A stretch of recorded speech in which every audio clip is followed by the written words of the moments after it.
নবী রাহমাতুল লিল আলামিন মিরাজ শরীফ করে এসে সর্বপ্রথম ঢুকলেন আম্মা জান খাদিজাকে ডাকতে বলেন, খাদিজা রে, আমি নবী আল্লাহর সঙ্গে দিদার করেছি, আল্লাহর সঙ্গে সাক্ষাৎ হয়েছে, আমি আল্লাহ রব্বুল আলামিনের সঙ্গে দেখা করেছি, জান্নাত দেখেছি, জাহান্নাম দেখেছি, আমার মওলার সঙ্গে আমার সশরীরে সাক্ষাৎ হয়েছে। কেমন সাক্ষাৎ? সমস্ত নবীদেরকে আল্লাহ এক একটা নিয়ামত দান করেছেন, এক একটা নিয়ামত দান করেছেন। আমার নবীকেও একটা পার্সোনাল নিয়ামত দান করেছেন। যখন আল্লাহ তাআলা অন্যান্য নবীদেরকে নিয়ে বলছে হাবিব, নবীদেরকে বলছে ও বন্ধু তোমরা কি চাও, পার্সোনাল এক একটা নিয়ামত আমি আল্লাহ দান করব, তোমাদের জন্য পার্সোনাল এক একটা নিয়ামত রেখে দিছি। কিন্তু আমার নবীকেও নিয়ে আল্লাহ পাক কোনো পর্দা নাই, পাশাপাশি বসছে। মারহাবা বলেন।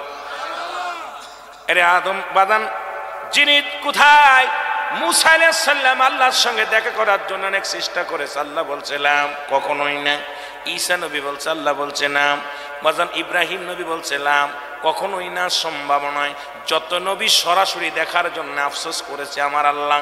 আমার আল্লাহ বলছে, ওই নবীগণ শোনো, আমার নূরের তাজাল্লি, এটা দেখার মতো ক্ষমতা, এটা দেখার মতো, এটা ধৈর্য ধারণ করা, এটার পাওয়ার শক্তি, ধৈর্য ধারণ করা, এই ক্ষমতা আমি আল্লাহ তোমাদের দিই নাই, একমাত্র দিয়েছেন আমার নবী রাহমাতুল লিল আলামিনকে। জোরে জোরে বলেন মারহাবা। যা পৃথিবীর মধ্যে কোন নবীরে দেন নাই।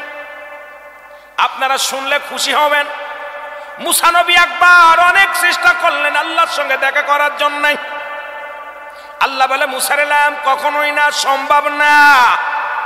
মুসাকে আল্লাহ দেখবই, শুধু পর্দার মধ্যে থাকো, সরাসরি আমি মুসার কপালে কি জড়বে না। মুসা নবী অনেক আপিত্ত করলেন, দাবি করলেন আল্লাহর কাছে। আল্লাহ নূরের তাজাল্লি একটা ঢেউ আসলেন, সঙ্গে সঙ্গে তুর পাটা পুড়ে গেলেন, কি হয়ে গেলেন, সুরমা হয়ে গেলেন। মুসা নবী বসে আছে আল্লাহর সঙ্গে দেখা করার জন্যে। বাবারা গভীর মনোযোগ দিয়ে আলোচনা শুনবেন, তারপরে অন্যদিকে তাকাবেন। মুসা নবী বসে আছেন ধ্যানে, আল্লাহর ধ্যানে বসে আছে। জিবরিল আমিন ডাকতে বলে, নবী মুসা তুমি কিসের জন্য বসে আছো, ধ্যানে বসে আছো? বলে আল্লাহর সঙ্গে দেখা করব। আমার আল্লাহর সঙ্গে প্রায় দেখা হয়, কথা হয়, তবে পর্দার আড়ালে আমি সরাসরি আল্লাহকে দেখি নাই। আল্লাহ কাছ পর্যন্ত আমি মুসা সরাসরি দেখতে পারি নাই, আমি চামড়ার চোখ দিয়ে দেখতে চাই। বাজান শুনেলেন, দিলের কান্ডা লাগায় শোনেন। জিবরিল আমিন বলে, মুসা রে তুমি তাকায় দেখো, চোখ দুটো খুলে দেখো, তুমি কোথায় আছো? তুমি জমিনের মধ্যে বসে আছো। মুসা নবী তাকায় দেখে রে, ওরে সমস্ত পাহাড়গুলো সুরমা হয়ে গেছে পড়ে, মুসা আলাইহিস সালামের গায়ের একটা পশম পড়ে নাই। জোরে বলেন মারহাবা। মুসা আলাইহিস সালাম ডাকতে বলে, আমার আল্লাহ তুমি কখন আসলে, কখন দেখা হলো? তুমি কখন আসলে আর কখন দেখা হলো? আল্লাহ আল্লাহ কয়, মুসা রে আমার নূরের তাজাল্লির ঢেউ সহ্য করার মতো ক্ষমতা আমি তোমার দান করি নাই। যত নবী, যত গাউস কুতুব যাদেরকে আমি দুনিয়ার মধ্যে পাঠাইলাম, এই ধৈর্য ধারণ করার ক্ষমতা, আমার নূরের তাজাল্লিটা সহ্য করার ক্ষমতা একমাত্র আমি দিয়েছি আমার নবী রাহমাতুল লিল আলামিনকে। জোরে বলেন মারহাবা। আমার ভাইরা, আমার বন্ধুরা, আমার সমস্ত নবী যখন আল্লাহ দিদার থেকে বঞ্চিত হয়েছেন, সরাসরি পর্দার মধ্যে থেকে আলাপ করেছেন। আমার হাবিবকে যেদিন দিদার দিলেন, মিরাজে গেলেন, আমার আল্লাহ তাআলা পর্দা ছাড়া নবীর সঙ্গে সরাসরি আলাপ। সুবহানাল্লাহ বলেন না? আর একটু জোরে জোরে চিল্লায় বলেন আল্লাহু আকবার। পর্দা ছাড়া আলাপ হলেন। আমার আল্লাহ নবীকে আল্লাহ রাব্বুল আলামিন ডাক দিয়ে বলে, হাবিব প্রতিটা নবীকে এক একটা নিয়ামত আমি দান করেছি, আপনি কি চান বলেন, আপনি আমার কাছে কি চান? নবী সেদিনও কেঁদেছিলেন, ইয়া রব্বি হাবলি উম্মতি। জোরে জোরে চিল্লায় বলা যাবে না মারহাবা। এ দুনিয়ার মুসলমান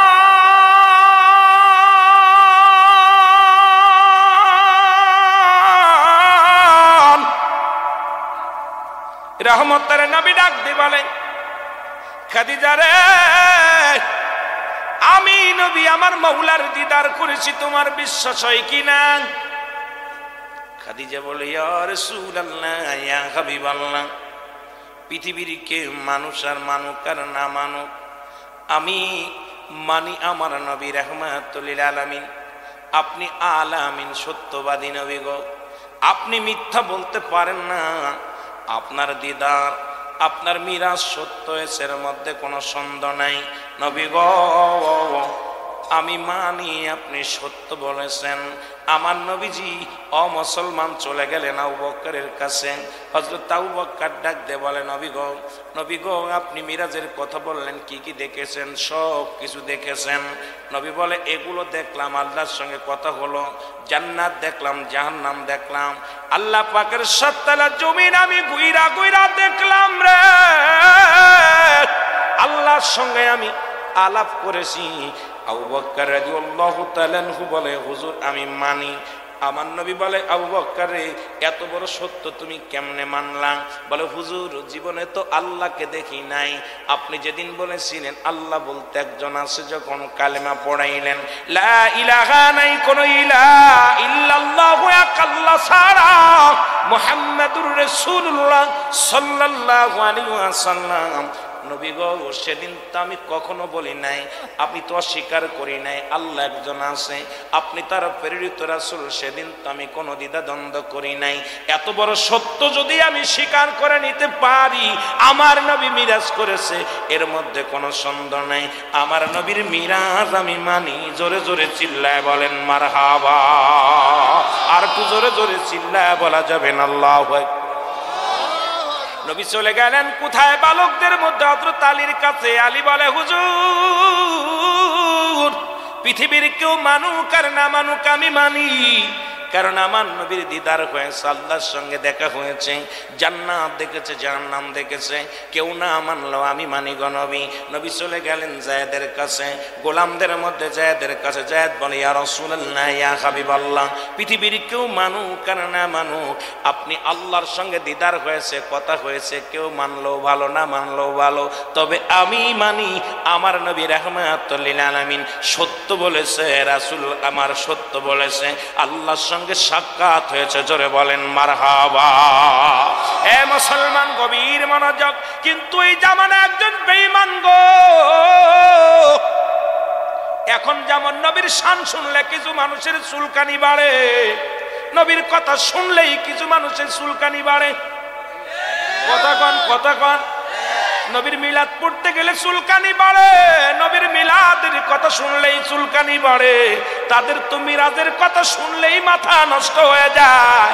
এ দুনিয়ার মানুষ শুনে নাও, তৎকালীন জামানায় একজন ব্যক্তি মুসলমান, উনি কি করলেন? নবীর মিরাজ অস্বীকার করলেন। আব্দুল্লাহর বেটা মুহাম্মদ পাগল হয়ে গেছে, সে নাকি এত পথ অতিক্রম করেছে, এত রাস্তা কেমনে গেল, পাগল হয়েছে নি? এই গাজা খুঁড়ে কথা বলা শুরু করলো মুহাম্মদ। আব্দুল্লাহর বেটা মুহাম্মদ আমাদেরকে ধোঁকা দিতেছে, আমাদেরকে ভুল পথে পরিচালনা করে। উনি বাজারে গেলেন, সোনারঘাট বাজারে গেলেন, কথার কথা বলতেছি বাবা, বাজারে যে বিশাল একটা মাছ কিনলেন। আল্লাহু আকবার বলুন।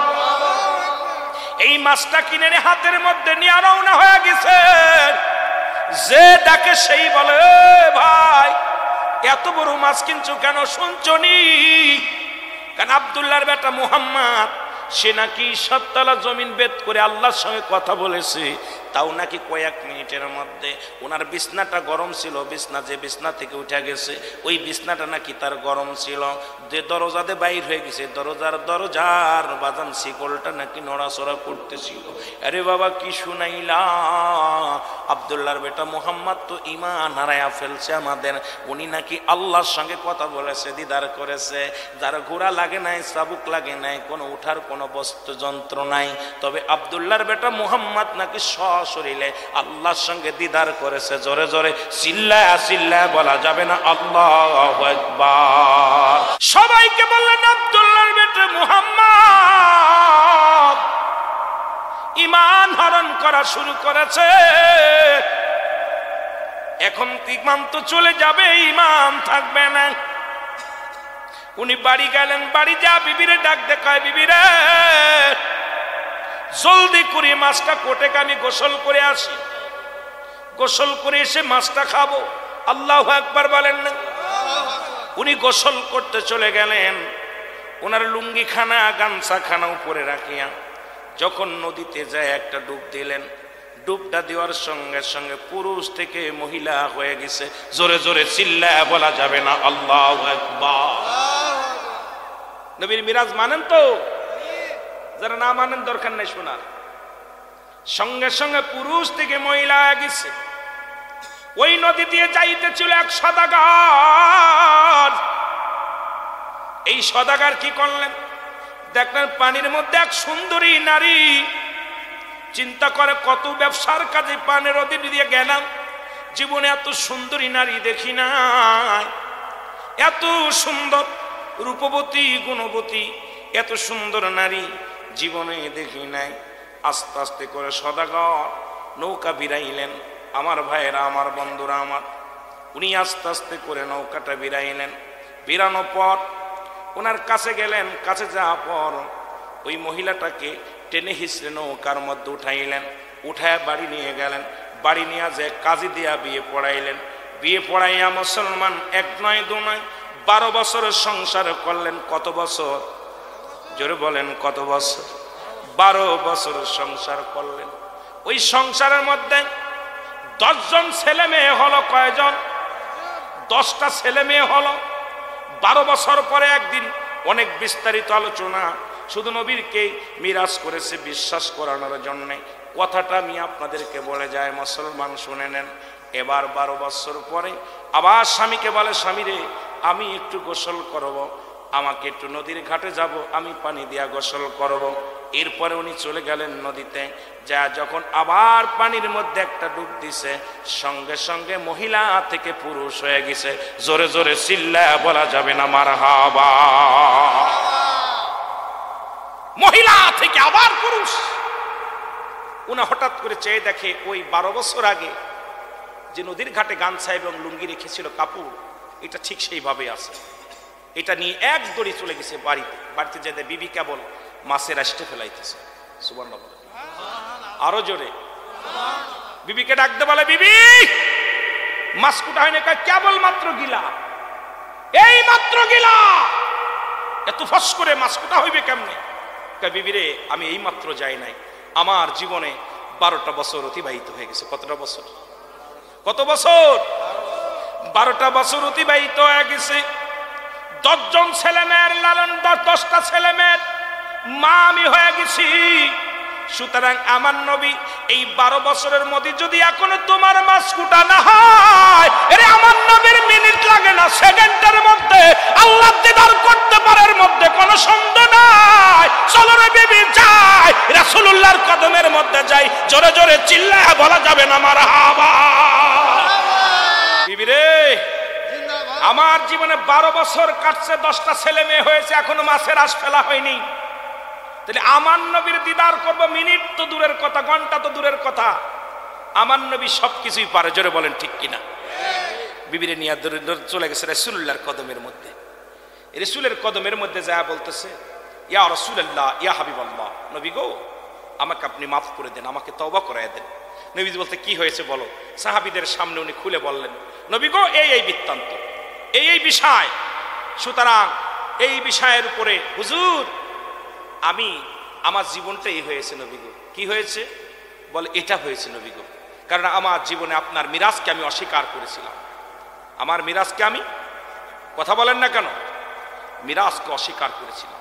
এই জন্য আমার ভাইয়েরা, আমার আল্লাহ তাআলা এই দুনিয়ার মধ্যে তাকে দিয়া ইতিহাস করে দিয়েছে যে দুনিয়ার মানুষ আমার রাসূল সম্পর্কে যাদের ভুল ধারণা আছে, আমার রাসূল সম্পর্কে যাদের এখনো মনের ভিতরে খটকা লাগে, ইমান যাদের নাই, আমল দিয়ে কোনো লাভ নাই। আমল দিয়ে লাভ নেই, আগে দরকার ইমান।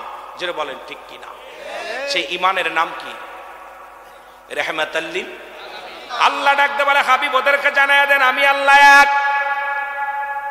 যারা আল্লাহ ব্যতীত অন্য কাউকে আল্লাহ বানায়, শরীক বানায়, এই দুনিয়ার মধ্যে মুসলমান শুনে নাও, কোরআনের 6666 আয়াত, কেউ বলে 33 আয়াত। এ মুসলমান 114টা সূরার মধ্যে একটা সূরা তৎকালীন জামানায় একটা আয়াত পৃথিবীর কোন দার্শনিক লিখতে পারে নাই, লেখা সম্ভব নয়। জোরে কোন ঠিক কিনা? আরো জোরে বলেন ঠিক কিনা? এটা কখনো সম্ভব হবে না। তবে বর্তমান জামানায় কিছু কানার বাচ্চা কানা আলেমরা আছে, তারা বলে কোরআনের মধ্যে অধিকাংশ আয়াতই হলো জাল। কারণ তারা জানে মুসলমানদের ঈমান হরণ করতে লাগলে আগে কোরআনের পর হাত লাগাতে হবে, কোরআনের উপর হাত লাগাতে হবে। কারণ কোরআনকে তারা বেশি মানে, কোরআনকে তারা মানে। এই কোরআন নাম শুনলেই হয় পুরাণ।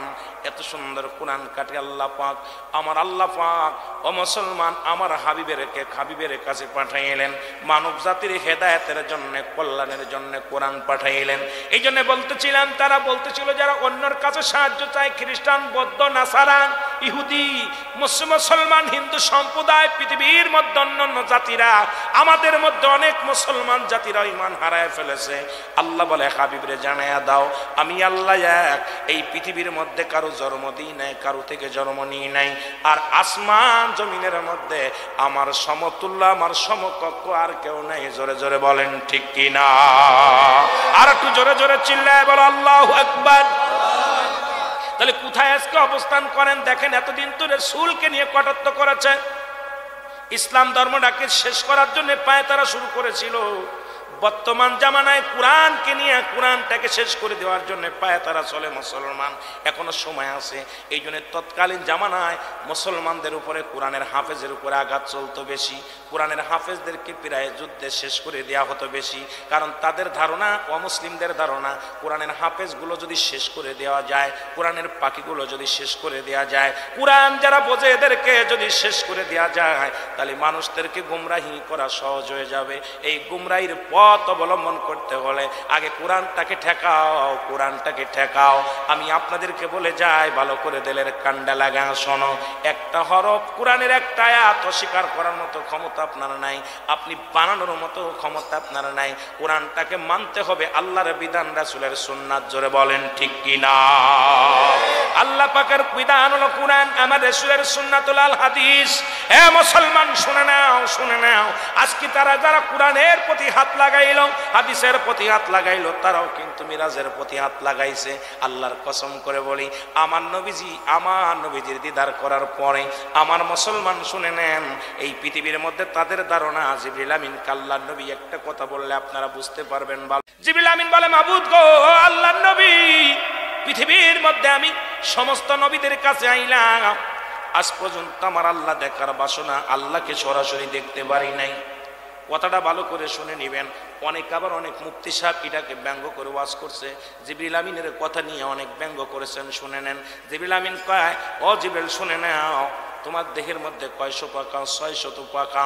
এই 600 পাকা আর কত পাক? 7 তলা জমিনটা ঘুরে ঘুরে দেখছে জিবরিল আমিন, সব জায়গা প্রবেশ করেছে। ও মুসলমান শুনে নাও, কিন্তু আল্লাহ নূরের তাজাল্লি এটা দেখার মতো ক্ষমতা আমার আল্লাহ দেয় নাই, জিবরিল আমিনকে দেয় নাই। যেখানে যাওয়ার ক্ষমতা কোনো মানব জাতির নাই, জিন জাতির নাই, সেখানে গেছে রাহমাতাল লিল আলামিন। জোরে জোরে চিল্লায়া বলা যাবে না মারহাবা? যেখানে কোন মানব জাতি যেতে পারে না, যেখানে কোন জিন জাতি যাওয়ার ক্ষমতা নাই, সেখানে গেছে নবী রাহমাতাল লিল। কোন নবীর উম্মত আপনারা? জিবরিল আমিন বলে, হুজুর আমার মনে বড় দুঃখ, আমি আজ পর্যন্ত আমি আমার মাওলার দেখি নাই। কার থেকে হুকুম আনি, কার থেকে হুকুম নিয়ে আসি? হুকুম শুধু আনি আর দিয়ে যায়, এক একজনের কাছে পৌঁছাই দিয়ে যায়, আজ পর্যন্ত দেখি নাই। জিবরিল আমিন আল্লাহর নবী বলে, জিবরিল রে খোঁজো আমার আল্লাহরে। আল্লাহরে খুঁজতে যাইয়া জিবরিল আমিন 7 তলা জমিন ঘুরলেন, জান্নাত জাহান্নাম ঘুরলেন, সব জায়গা ঘুরলেন। আল্লাহ যেখানে যায় দেখে নবীজি। বাবা আমি আলোচনাটা অনেকবার করেছি, শুনে নেন বাবা। নবীজি যায়, আল্লাহর যে নবী জিবরিল আমিন আল্লাহর নবীজিকে দেখলেন। জিবরিল আমিন দেখে জান্নাতের গেটের মধ্যে নবী, জাহান্নামের পাশে নবী, উম্মতের মায়ে কান্দে। প্রথম আসমানে নবী, দ্বিতীয় আসমানে নবী, তৃতীয় আসমানে নবী, চতুর্থ আসমানে নবী, পঞ্চম আসমানে নবী, ষষ্ঠ আসমানে নবী, সপ্তম আসমানে নবী। জোরে বলেন মারহাবা। জিবরিল আমিন আমার নবীর কাছে চলে আসলেন। আমার নবীর আমার নবী বলে জিবরিল রে তুমি কি আমার মাওলার ঠিকানা পাইছো, মাওলা দেখেছো? বলে হুজুর বেয়াদবি মাফ করবেন, আমি প্রথম আসমানে গেলাম দেখলাম আপনাকে, দ্বিতীয় আসমানে গেলাম দেখলাম আপনাকে, তৃতীয় আসমানে গেলাম দেখলাম আপনাকে, চতুর্থ আসমানে গেলাম দেখলাম আপনাকে, পঞ্চম আসমানে গেলাম দেখলাম আপনাকে, ও নবী গো সপ্তম আসমানে দেখলাম আপনাকে, জান্নাতের ভিতরে দেখলাম আপনাকে, জাহান্নামের গেটেও কাঁদতে দেখেছি আপনাকে, আর রব্বে হাবলি উম্মতি বলে। নবী গো আমি আজকে আল্লাহকে সরাসরি দেখতে পারি নাই। আমার নবী ডাকতে বলে জিবরিল রে শুনে নাও, আল্লাহ দেখার একমাত্র ঠিকানা আমি নবী রাহমাতুল লিল আলামিন। আমার নবী বলেন আমার হায়াতের জিন্দেগি, এ মুফতি মুহাদ্দিস সাহেবরা শোনো, নবী বলেন আমার হায়াতের জিন্দেগিটা আমার উম্মতের জন্য কল্যাণকারক। নবী যে দুনিয়ার মধ্যে আসছে প্রতিটা কর্মই, প্রতিটা নবীর প্রতিটা সেকেন্ড, প্রতিটা মিনিট, প্রতিটা সময় নবী উম্মতের জন্য কল্যাণ হবে যে কাজ, সেই কাজগুলো আমার নবীজি করতেন। জোরে জোরে চিল্লায় বলেন মারহাবা, আরো জোরে বলেন। অমুসলমান অমুসলমান ওফাতি খায়রুল লাকুম, আমার নবীজির ওফাত দিবস, নবীজি দুনিয়া থেকে বিদায় হয়ে গেছে, এটা উম্মতের জন্য কল্যাণকারক। মারহাবা বলেন আরো জোরে। পৃথিবীর মধ্যে আগমন করেছে প্রতিটা কর্মের মধ্যে নবী। ও মুসলমান শুনে নেন, সুতরাং আজকে আমরা যারা নবী চিনলাম না, নবীর মিরাজ বুঝলাম না, নবীর আদর্শ বুঝলাম না, ও মুসলমান মিরাজ থেকে ঘুরে আসলেন নবীজি, কোথায় আমি আলোচনাটা রাখলাম মনে রাখবেন, মাঝে আমার মেন সাবজেক্ট মিরাজের দিকে যেতে হবে, আলোচনার দিকে যেতে হবে। নবীজি এসে বলেন আম্মাজান, আম্মাজান খাদিজাতুল কুবরার বলে আম্মাজান খাদিজারে বলেন খাদিজারে আমি দেখলাম জাহান্নামে গেলাম, ওই 7টা জাহান্নাম ঘুরে ঘুরে দেখলাম, আল্লাহ তাআলা জাহান্নামীদের জন্য 7টা জাহান্নাম নির্ধারিত করেছেন। আল্লাহ বলেন উইদ্দাতুল কাফিরিন, কাফের বেঈমান মুনাফিকদের জন্য প্রস্তুতি করে রাখছে 7টা জাহান্নাম। জোরে বলো আল্লাহু আকবার। 7টা জাহান্নামে আমি দেখলাম, ঘুরে ঘুরে দেখলাম। কোন জাহান্নামে গেলাম, জাহান্নামের দরজাগুলো দেখলাম। আমি মিরাজে যে জাহান্নাম দেখলাম, কোথায় যে কথা বলেন না, মিরাজের রজনীতে যে আমি জাহান্নাম দেখলাম। নবী বলেন আমি জান্নাতগুলো ঘুরে ঘুরে দেখলাম। প্রথম জান্নাতগুলো এত সুন্দর, জান্নাতগুলো এত চমৎকার, এত নিয়ামত দিয়ে আমার আল্লাহ ভরপুর করে রাখছে। আমার বাজানেরা জাহান্নামগুলো অনেক ভয়ঙ্কর অবস্থা। এই জাহান্নামের মধ্যে আমি নবী জাহান্নামটা ঘুরে ঘুরে দেখলাম। ওই জাহান্নামের মধ্যে অধিকাংশ নারীগুলো দেখি জাহান্নামের মধ্যে দাও দাও করে জ্বলে। আমার বাবারা দিলের কান্ডা লাগা শোনো, নবীজি বলছে আমি প্রথম জাহান্নামে গেলাম, যা দেখি জাহান্নামের আগুনে দাও দাও করে জ্বলে নারী, অধিকাংশ নারীগুলো। আল্লাহর নবী বলে আম্মাজান খাদিজাতুল কুবরা বলে আল্লাহর নবী গো কিসের কারণে জাহান্নামে এত নারী দেখলেন?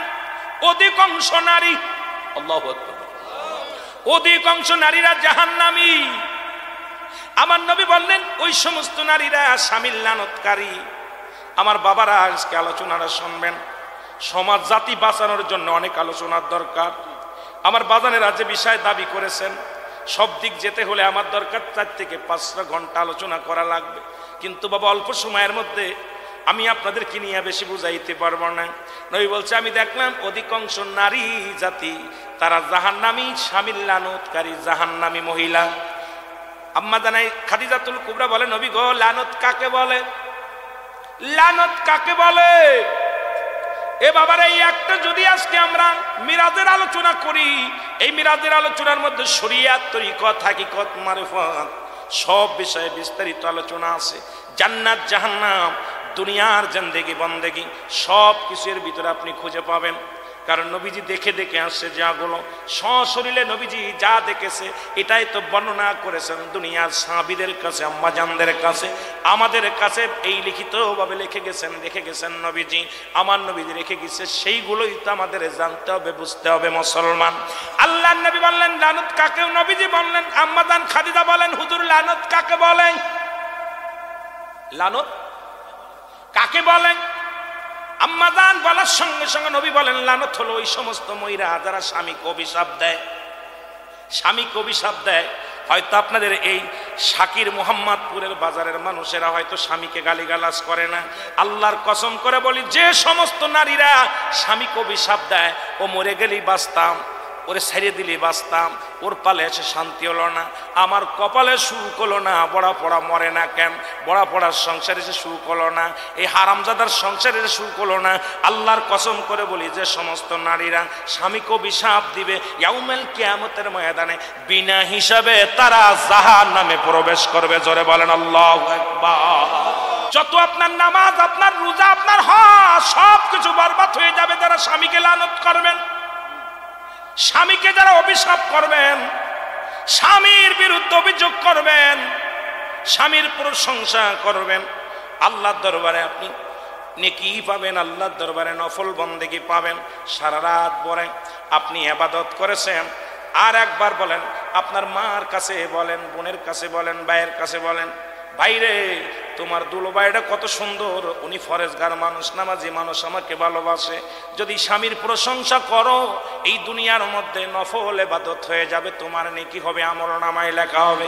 নবীজি বলছে অধিকাংশ মহিলারা ওই কিয়ামতের ময়দানে ওই জাহান্নামী অধিবাসী হয়েছে যারা স্বামীর লানতকারী।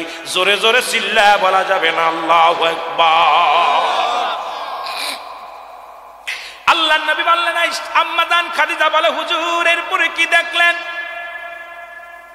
বলে আম্মাজান খাদিজা রে, খাদিজা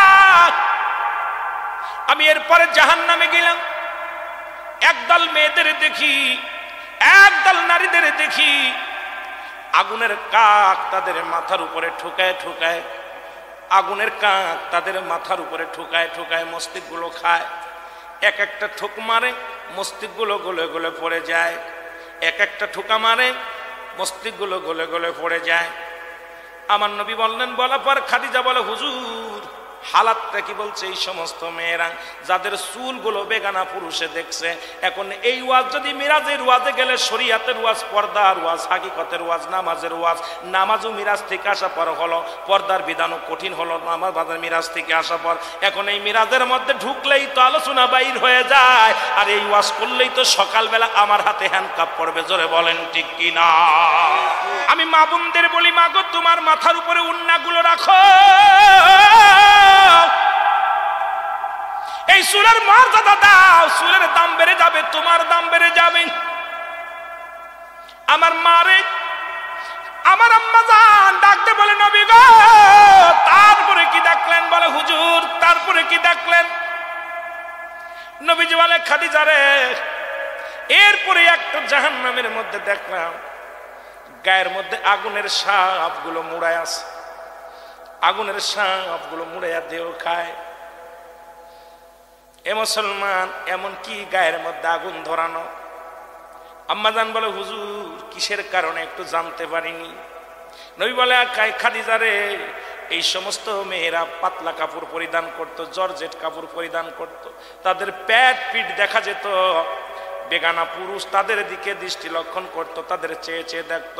যারা এই দুনিয়ার মধ্যে জর্জেট কাপড় পরবে, মুসলমান শুনে নেন, যে মেয়েরা পাতলা কাপড় পরিধান করবে, আল্লাহর কসম করে বলি ইয়াউমাল কিয়ামতের ময়দানে সমস্ত গায়ের মধ্যে তাদের আগুন দিয়া পুড়ানো হবে, সমস্ত গায়ের মধ্যে সাপ মুড়ায়া থাকবে। ও মুসলমান শুনে নাও, সমস্ত গায়ের মধ্যে আগুন জ্বালায়া দেওয়া হবে। এবার আমারে মুহাম্মদপুর নাম, কত সুন্দর নাম, শাকির মোহাম্মদ বাজারের মা বাবা এত সুন্দর একটা নাম পাইছেন। আমি আপনাদের অনুরোধ করে যাই, মা আজ থেকে জর্জেট কাপড় ছেড়ে দাও, আজ থেকে পাতলা কাপড় ছেড়ে দাও। এমন কাপড় পরে পেট পিঠ সব খালি দেখা যায়। জোরে বলেন ঠিক কিনা? আমার ভাইয়েরা, আমার বন্ধুরা, আমার আম্মাজান বলেন এরপরে কি দেখলেন? বলে এরপরে দেখলাম কিছু মহিলার জিব্বাখানা টেনে, জিব্বাখানা টান দিয়ে পিছন দিকে প্যারাক লাগায় রাখছে। পুরো যন্ত্রণায় কাতর হয়ে তারা কান্দে। আম্মাজান বলে হুজুর, এদের শাস্তির বিধান কেন? এত বড় বিপদ কেন? জাহান্নামের অনেক শাস্তি আছে, তবে কয়েকটা কথা বলে যায়। নবীজি বললেন, খাদিজা রে, ওই সমস্ত মহিলাদের কথা বেড়ার বাইরে চলে গেছে। এখন যদি এই ওয়াজ করি আমার কপালে নিশ্চিত শূন্য আছে, কারণ এখন রেডিও খুললেই হ্যালো, মোবাইল খুললেই হ্যালো। মহিলাদের কথা বেড়ার বাইরে গেলে তার তালাক দেওয়া শরীয়তের বিধান অনুযায়ী জায়েজ। এখন আজকে আপনাদের স্কুলেও 7 জন হলো মহিলা টিচার, 1 জন পুরুষ টিচার। এখন পুরুষ নির্যাতিত বাংলাদেশ, জোরে বলেন ঠিক কি না? কথাগুলো বললে হবে। এরপরে একদল পুরুষের লজ্জাস্তন দিয়ে আগুনের ফুলকি বাইর হয়, আর একটা নারী জাতির লজ্জাস্তন দিয়ে আগুনের ফুলকি বাইর হয়। নবীজি বললেন, খাদিজা রে, এটা বড় মারাত্মক। আমি দেখলাম এক শ্রেণীর যুবকদের লজ্জাস্তন দিয়ে আগুনের ফুলকি বাইর হয়, আর এক শ্রেণীর যুবতীদের লজ্জাস্তন দিয়ে আগুনের ফুলকি ঢুকানো হয়। এই পৃথিবীর মধ্যে যে সমস্ত নারীরা পুরুষকে, ও মুসলমান, পুরুষ জাতিকে কি করেছে? প্রেমের আলিঙ্গন দিছে, তারা বেপরদা হইয়া পুরুষ জাতিকে আকর্ষণ করেছে তার দিকে। আজ ওই সমস্ত যুবকরা ওদের ফাঁদে পা দিছে। ওই সমস্ত পুরুষ জাতির লজ্জাস্তন দিয়ে আগুনের ফুলকি বাইর হবে। আর যে সমস্ত নারীরা তাদের দেহ দেখে আকর্ষণ করে আপনাদেরকে পাগল করেছে, দেখা যায় মাথার কাপড় ফেলে আকর্ষণ করেছে, মাথা ঢুলায় আকর্ষণ করেছে, গায়ের কাপড় ফেলায় দিয়ে আকর্ষণ করেছে, যে সমস্ত যুবকগুলো ওই নারীর প্রেমের আলিঙ্গনে পড়েছে, এই সমস্ত যুবকগুলোর আল্লাহর দরবারে কঠিন হাসরের ময়দানে তো কঠিন আযাবের সম্মুখীন হবে। জাহান্নামের ভিতরে লক্ষ লক্ষ নয়, কোটি কোটি মানুষের সামনে সেদিন ইয়াউমাল কিয়ামতের ময়দানে লজ্জাস্থান দিয়ে আগুনের ফুলকি বাইর হবে, আর লজ্জাস্থান দিয়ে আগুনের ফুলকি প্রবেশ করানো হবে। জোরে বলেন আল্লাহু আকবার। সেদিন সবই তো নবী দেখে আসছে আর বলছে। নবীর দেখা কথা মানেন কি মানেন না? জোরে বলেন, মানেন কি মানেন না? ঈমান থাকবে না মানলে? কুরআন, আল্লাহর কুরআন যদি না মানেন কাফের। নবীদের হাদিস না মানলেও কাফের। জোরে বলেন ঠিক কি না? নবীদের কাছে আসে কি? ওহী। কি আসে? ওহী আসে। সুতরাং ওহীর মাধ্যমে তো জানতেই পেরেছে, জানায়া দিছে কুরআন। পর্দার বিধান, ইসলামের বিধান, ব্যবসার বিধান, সব কিছু কোরআন বলে দিছে। কোরআন তোমার জীবন গড়ার জন্য যা যা লাগবে, জীবন বিধান চলার জন্য যা যা দরকার, সব কিছু কোরআন বলে দিছে। কিন্তু কোরআন তো পড়েন না, কোরআন তো দেখেন না, কোরআনের কথাও মানতে চান না। কারণ আমার সামানা কোরআনের কথা বললেই দোষ। জোরে বলেন ঠিক কিনা?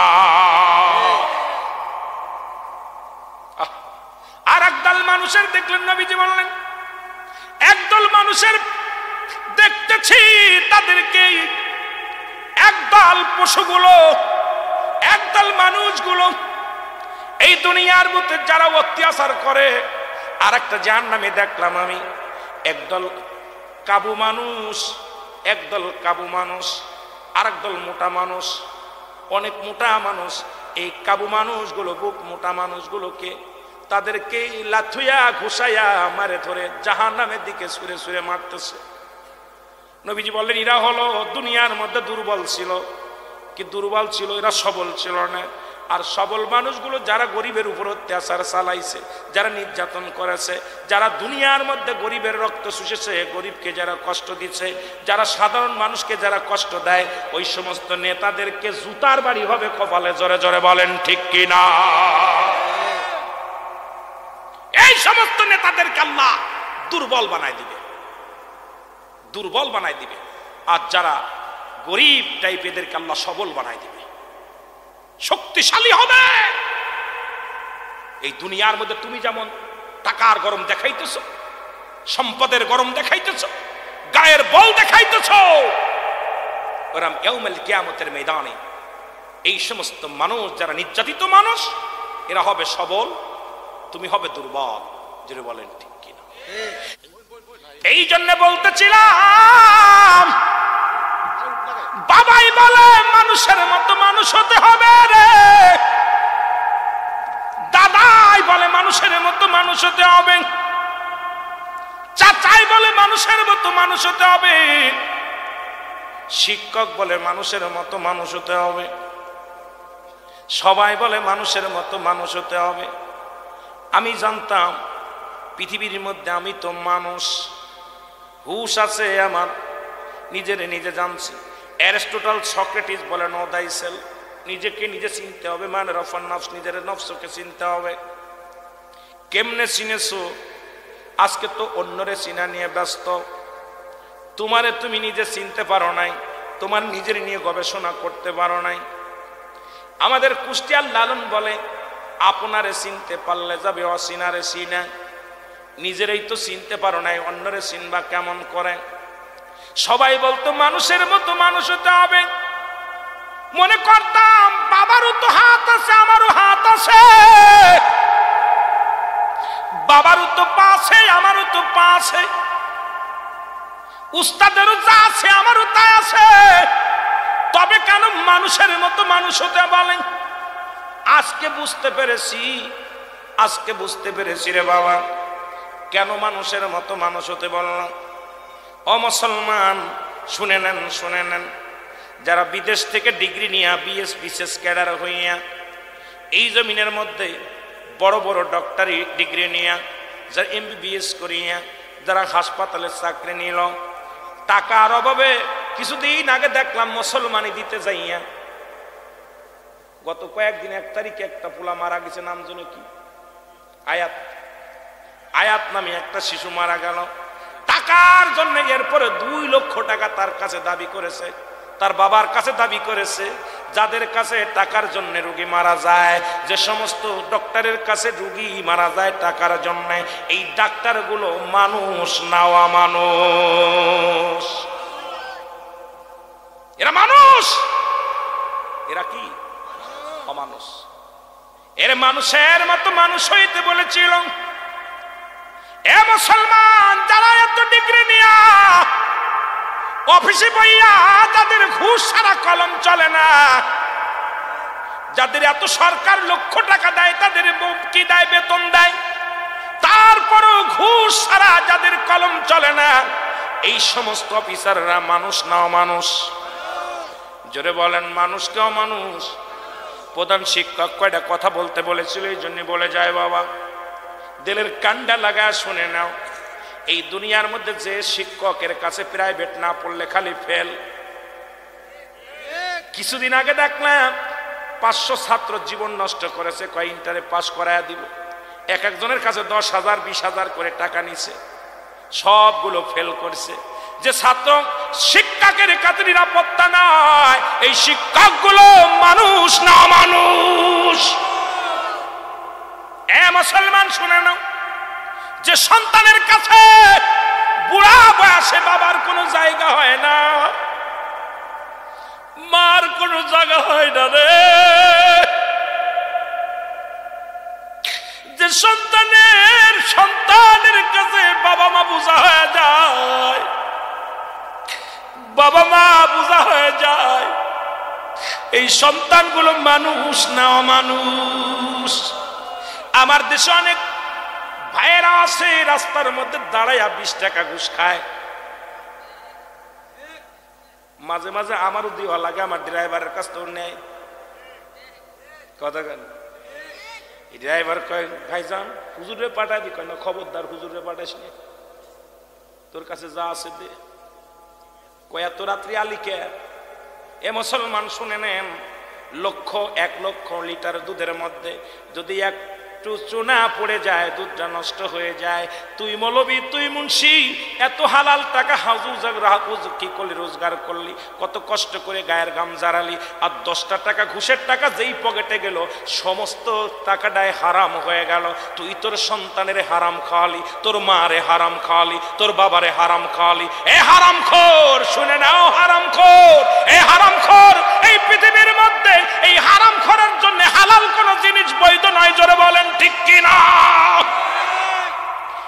আপনাদের কাছে জানতে চাই, ঘুষ খাওয়া হারাম না হালাল? জোরে কবেন, নাচতে কবেন। সুদ খাওয়া হারাম না হালাল? জোরে কোন। সুদখোর মার সঙ্গে জিনাখোর, কথা কয় না। এখন সুদখোর বাদ দিলে গ্রামে কয়েকটা লোক হয়তো পাবেন, বাকি মানুষের সুদের মধ্যে, ঘুষের মধ্যে। আপনাদের কাছে জানতে চাই, শুয়োরের গোশত হালাল না হারাম? সত্যি করে বল। সুদ খা, ঘুষ খা, আরো জোরে। তাহলে যে সমস্ত ঘুষখোর আছেন, সুদখোর আছেন, এই শাকির মোহাম্মদপুর বাজারে যদি গরুর গোশত, গরু কুরবানি হয়, গরু জবাই করা হয়, একটা টুকরা গোশত তাদের কিনতে দিবেন না। কারণ শুধু খাওয়া হারাম, শুয়োরের গোশত খাওয়াও হারাম। খাবা সুদ কিংবা গরুর গোশত চলবে না, খাবা ঘুষ কিংবা মুশির গোশত চলবে না, খাবা ঘুষ খাবা সুদ কিংবা ছাগলের গোশত কিনা চলবে না। তোমাদের জন্য বৈধ হলো খিনজিরের গোশত। জোরে বলেন ঠিক কিনা?